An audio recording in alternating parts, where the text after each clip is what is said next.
Metro start అయ్యి ఎన్ని సంవత్సరాలు అయితుంది. కానీ నాకు ఈరోజు ముహూర్తం వచ్చిందన్నట్టు మెట్రో జర్నీ చేయడానికి. First time. కానీ ఇగో ఇక్కడ నేను వీడియో తీస్తుంటే వీళ్ళు వీడియో తీయకనే అంటున్నారు. అందుకే మెల్లమెల్లగా చాటుగా తీస్తున్నా. ఏదో అట్లా నా కనిపించినంత మేరలో తీస్తున్నా.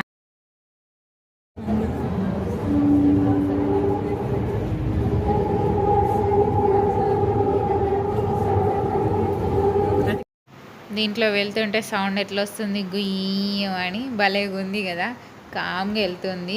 ఇంతకు మేము ఎక్కడికి వెళ్తున్నామని అంటే మా ప్రసూన వచ్చింది.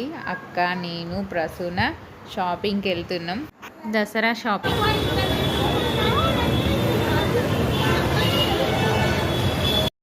షాపింగ్ కంప్లీట్ చేసుకొని వస్తుంటే ఎదురుగా గుండంకులు కనిపిస్తుండు. ఆయన ఫోన్ చూస్తుంటే ఎట్లుంది తెలుసా, ఏంది ఇది, డబ్బులన్నీ ఖర్చు చేసిర్రు, బంగారం కొనొచ్చుగా